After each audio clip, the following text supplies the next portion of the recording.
श्री स्वामी समर्थ. स्वागत आहे तुम्हा सर्वांचं कथासरिता या तुमच्याच लाडक्या यूट्यूब चॅनेलमध्ये. 23 जुलै 2025ला आता शिवरात्री आलेली आहे. ही शिवरात्री मासिक शिवरात्री आहे. भगवान शिवांची पूजा करण्यासाठी आपण जसं श्रावण महिन्याची वाट बघत असतो तसं प्रत्येक महिन्याला आपण शिवरात्रीची देखील तितक्याच आतुरतेने वाट पाहत असतो. सर्वांचे प्रिय असलेले असे भोलेनाथ हे खूप साध्या उपायांनी आपल्यावरती प्रसन्न होत असतात. ह्या शिवरात्रीला तुम्हाला धनलाभासाठी मी जो उपाय सांगणार आहे तो करायचा आहे. त्यासाठी व्हिडिओला शेवटपर्यंत न चुकता पूर्ण बघा आणि तुम्ही अजूनही आपल्या चॅनेलला सबस्क्राईब केलं नसेल तर सबस्क्राईब देखील करून घ्या. आता ही जी मासिक शिवरात्री आहे, भगवान शिवांच्या उपासनेचा महत्त्वाचा दिवस. या दिवशी आपण उपवास आणि उपासना केल्यानं भक्तांना भगवान शंकराची कृपा प्राप्त होत असते आणि त्यांच्या मनोकामना ह्या पूर्ण होत असतात. मासिक शिवरात्रीच्या दिवशी काही विशेष उपाय केले तर तुमचे नशीब हे उजळून शकते. जाणून घेऊया या दिवशी तुम्हाला कोणते उपाय करायचे आहेत. आणि एक गोष्ट आहे जी तुम्हाला शिवलिंगावरून गुपचूप उचलून आणायची आहे. या दिवशी शंकराची पूजा केल्यास आपल्या मनोकामना ह्या पूर्ण होत असतात. शिवरात्रीच्या या व्रतामुळे नकारात्मकता कमी होत असते. वैवाहिक जीवनामध्ये गोडवा आणण्यासाठी हा दिवस विशेष मानला जातो. जोडप्यांना अपत्यप्राप्तीसाठी शिवाची उपासना खूप जास्त लाभदायी असते. कुंडलीतील कालसर्पदोष, पितृदोष किंवा इतर ग्रहदोषांसाठी आपण हे व्रत शिवभक्तांसाठी विशेष मानले जाते. या दिवशी भगवान शिवांची पूजा केल्यानं सर्व पाप नष्ट देखील होत असतात. व्यक्तीला मोक्ष मिळत असतो. जर तुम्हाला धन, समृद्धी आणि यश हवं असेल तर तुम्ही महाशिवरात्रीच्या दिवशी उपाय करा. ज्यामध्ये जर एखाद्या भक्तानं महाशिवरात्रीच्या किंवा ह्या मासिक शिवरात्रीच्या दिवशी शिवलिंगाला अर्पण केलेलं बेलपत्र उचललं आणि स्वतःकडं ठेवलं तर त्याला अपार संपत्ती, व्यवसायामध्ये यश आणि धनलाभ होत असतो. हे शिवलिंगावरील बेलपत्र तुम्हाला उचलून पूजास्थळी, तिजोरीत किंवा व्यवसायाच्या ठिकाणी ठेवायचं आहे. ज्यामुळे तुमच्या घरामध्ये लक्ष्मीचा वास राहतो आणि सर्व अडथळे हे आपोआप दूर होण्यासाठी मदत होत असते. यामागं कारण देखील तसंच विशेष आहे. बेलपत्र हे भगवान महादेव यांना खूप प्रिय आहे आणि ते शिवलिंगावरती अर्पण करण्याला विशेष महत्त्व आहे. शास्त्रांमध्ये असं म्हटलं जातं की जर एखाद्या भक्तानं शिवरात्रीच्या दिवशी खऱ्या मनानं शिवलिंगावरती बेलपत्र जर अर्पण केलं आणि पूजा संपल्यानंतर ते बेलपत्र उचलून आपल्याकडे ठेवलं तर त्याची आर्थिक स्थिती सुधारण्यासाठी मदत होते. तुमच्या तिजोरीमध्ये, पर्समध्ये, पैसे ठेवण्याच्या ठिकाणी किंवा व्यवसायाच्या ठिकाणी बेलपत्र ठेवणं शुभ मानलं जातं. ही संपत्ती वाढवतं आणि कोणत्याही प्रकारच्या आर्थिक समस्येपासून आपली मुक्तता होत असते.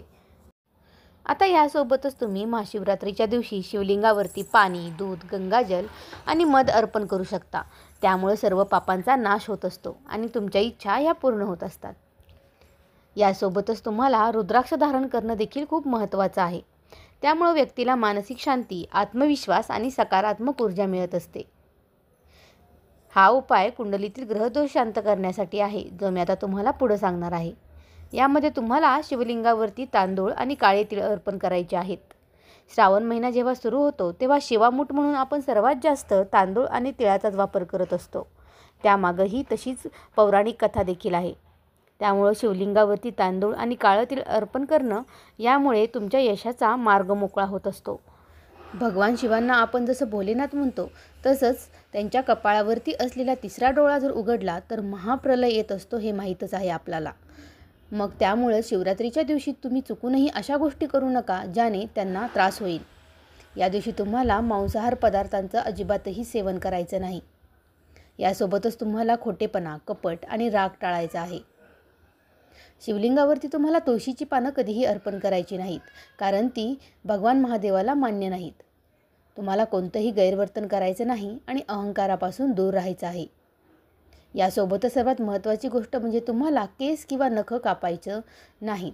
ह्या दोन्ही गोष्टी या दिवशी करणं हे खूप अशुभ आहे. महाशिवरात्रीचा आणि शिवरात्रीचा दिवस म्हणजे शिवभक्तांसाठी खूप शुभ आणि फलदायी असतो.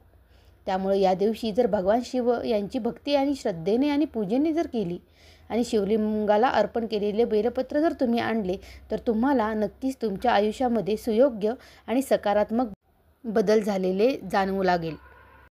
यासोबतच तुम्हाला शिवलिंगावरती जे जलधारीचे पाणी असतं ते देखील घरी आणायचं आहे.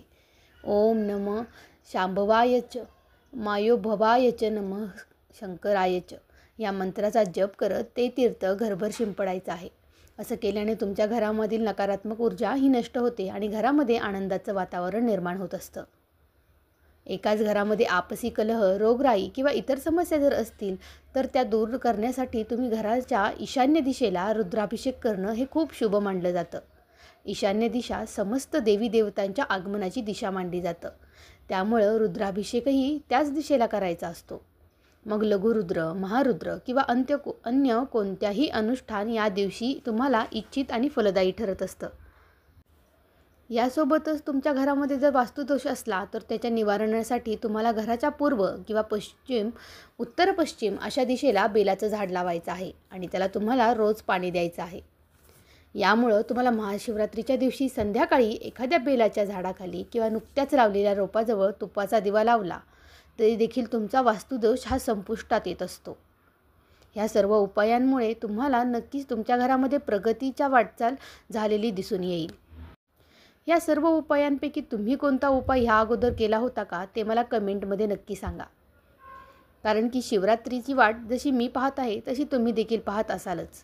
त्यामुळे असा कोणता उपाय किंवा ह्यापेक्षाही आणखी कोणते उपाय तुम्हाला माहीत असतील तर मला कमेंटमध्ये नक्की सांगा.